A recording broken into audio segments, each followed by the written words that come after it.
Hello and welcome back to another episode of Luke Who's Talking, a question and answer video that I release every Thursday at 6 p.m. If you enjoy this series and you'd like it to continue, make sure you drop a question down below. It can be about whatever, van life, personal life, anything you like. Alright, let's answer some questions from last week. And there were lots of questions. Question from Carl Jones. The light frame on the side of your wardrobe, you never switch it on during videos. Is there a reason for this? Nope, no reason at all, I just forget. So because of your question, it's on now for this video. This is a very good question from Damaged Goods. If you could have any other YouTubers self-build, whose would you have? Now, I've been thinking about this a lot, and there are a lot I like. I like a lot of those self-builders vans out there.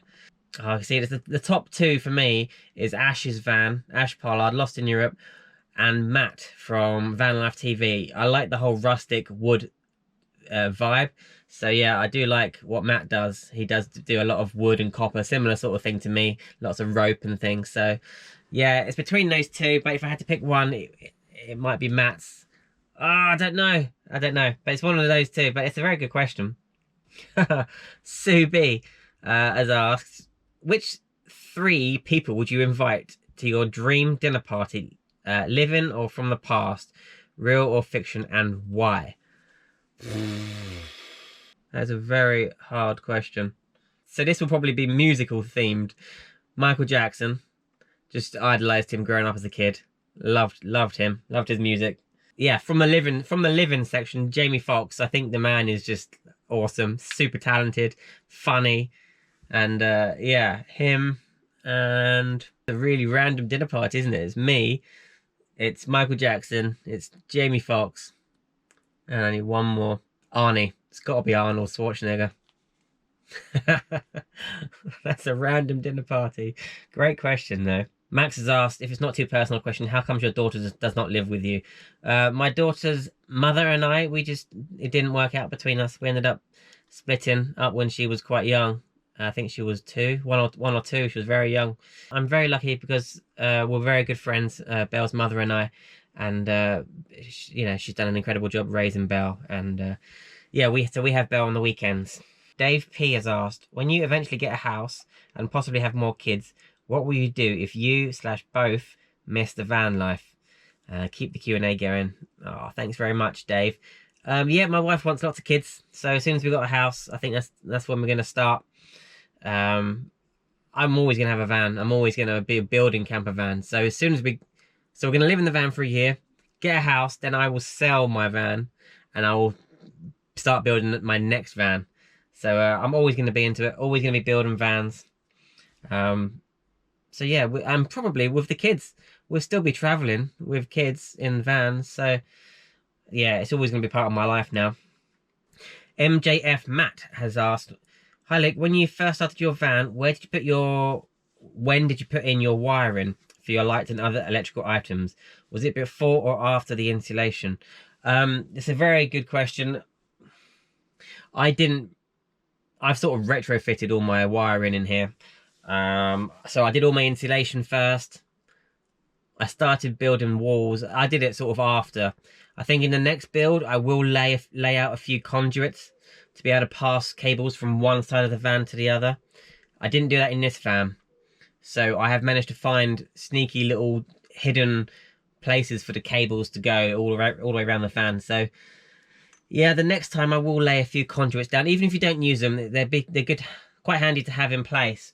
So for instance, I've got lights in my cupboard over here, but my batteries and my power's over here. So I've had to find a way for my wires to go to this wardrobe, down to the floor, along in that corner, along the kitchen, up, and it's just a lot fiddly. It's just quite fiddly to do it that way. But if I had a hose pipe or a conduit from there, but you know, behind the ceiling and down this wall, I could have just threaded the cable all the way through, or, you know, or put cables in place beforehand. But yeah, for my next build, I'll be a little bit more organized. I'll know the layout. I'll know where I'm going to have everything, all plugs and leads and things going. So yeah, I'd put it in the, not necessarily behind your. I will probably carve into the insulation boarding and then seal it up with tape again, just to make sure that it's all vapor barriered up. But I wouldn't put it behind the insulation, but that's just me. Hi Luke, this is Ali. Did you sort your drawer? No, I didn't. I need to buy more wood to be able to rebuild that drawer. And when are we going to get to hear you play guitar? Never! I'm not confident enough to play my guitar unless I got my old band behind me, so that's not going to happen. Hi Luke, great videos. Do your seat covers make your back sweat while driving? I've got some waterproof seat covers that are really bad for it. Mine don't actually. They're not too bad. I'll try and find the link for these seat covers and put them in the description or put them on my website. But no, I've never noticed a problem with back sweat with these seat covers. Question from Chris Madden. How come your missus never does a show on your channel? Is she going to take part when she goes full-time van life?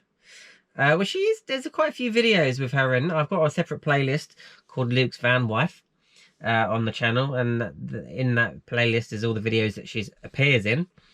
But yeah, of course, when we move into the van, she's going to have no choice but to be featured in a lot of them.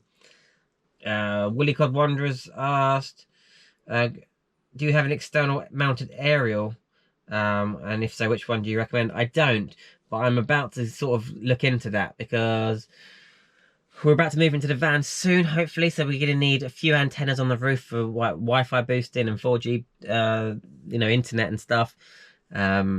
So yeah, we're going to need to sort of look into all that. So if anyone's got any like solid recommendations for that kind of thing, please let me know.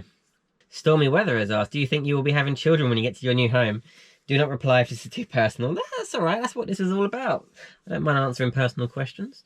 But yeah, my wife wants lots of kids, so as many as we can afford. That's what she wants. But yeah, we're definitely going to be having a couple when we get a house, eventually. It's going to be a year off though. Getting old now, 35. So I'll be 36, going on 37 when I have more kids. It's a bit late, isn't it? Michael Wheatley has asked, what insurance company does everyone use? I think a lot of people use Admiral, like for insurance if you're living in the vans, but I could be wrong. We haven't looked into that yet. We've always used Aviva. We have so many different policies with Aviva. But yeah, I'm gonna have to double check before we move into the van that they're gonna cover us, to live in the van. Antoinette has asked, what are Becca's favourite parts of the van, and is she working on any craft projects? So there's multiple parts in this, so I'll answer that one first, Antoinette. I asked Becca today what her favourite parts of the van were, and she said it's the fridge because it's a game changer to have a decent compressor fridge that uses hardly any power. You can just store your food for forever, ages. With a freezer, there's a little freezer bit in there as well. So yeah, she said the fridge, but for me it's probably the heater and then the fridge. It's worth spending out the money when it comes to the fridge. So I'm just going to interrupt my husband there because he hasn't answered the second part of your question, which is, am I working on any crafty bits at the moment? And I've got a few things that I'm either working on or hoping to work on as soon as I can. The first of which is since lockdown started, I've started crocheting. I'm absolutely loving it. I don't think Luke is because there is yarn absolutely everywhere in the house, but a couple of things I've made are baskets.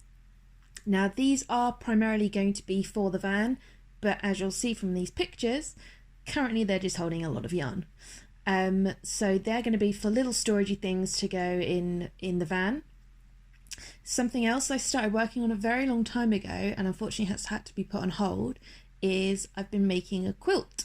So I've been quilting since just before Christmas. It's something my mum and my sister and I have been doing together. So I've started this. It's not quite finished, although it is already quite large, but I've run out of enough material to carry on with it.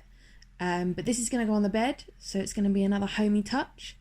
And the last thing that I'm planning on doing, but again, due to the situation at the moment and not being able to get to the shops, is I'm going to make some curtains for some of the storage around the van. So you'll have noticed that under the kitchen there's some shelves, but it's just a big open space, so that needs a curtain. The wardrobe needs a curtain, and there are a couple of little areas under the sofa which also need some curtains.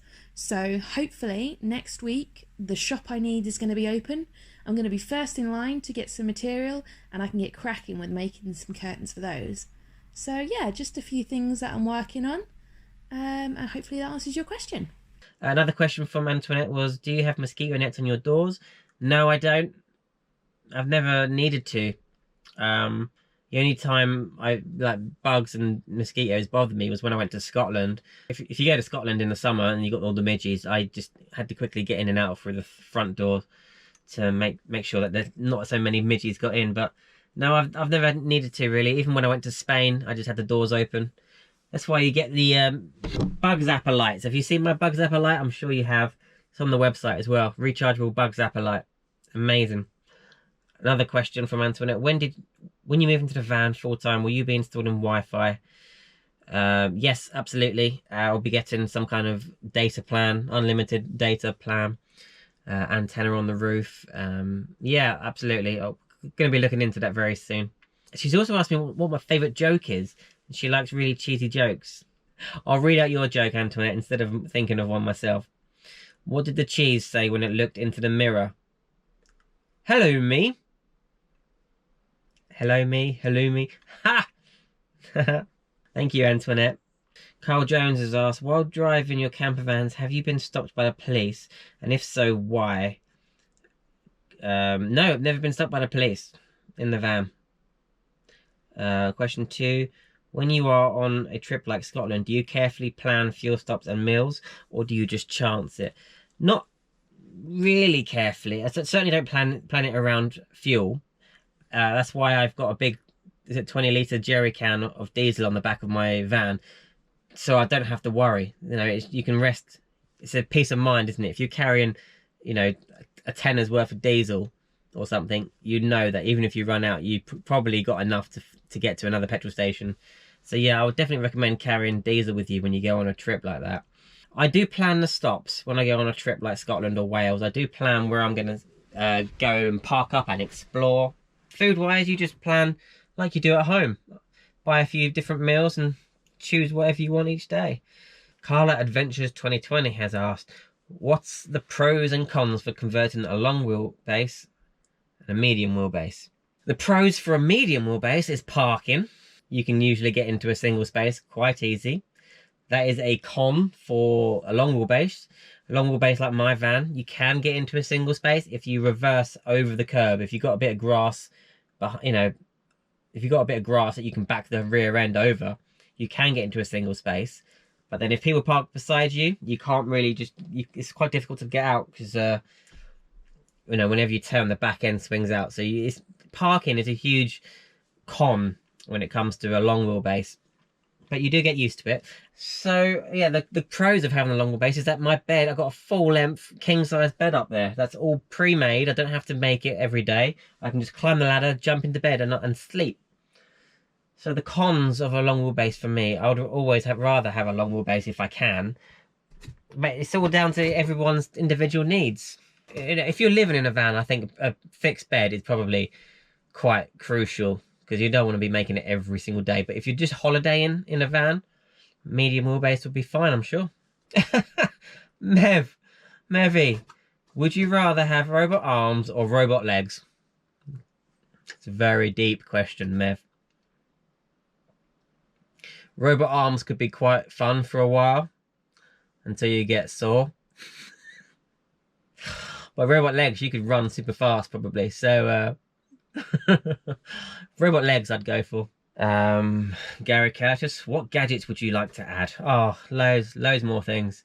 I want a thermometer, you know, temperature gauge for in and out temperature, TVs and Wi-Fi's, and oh, this list never ending. The list is never ending. All right, I've been filming this for 20 minutes, which means by the time I've edited it down, should be about a 10-minute video. So that's all the questions for this week. Thank you to everyone who put a question forward.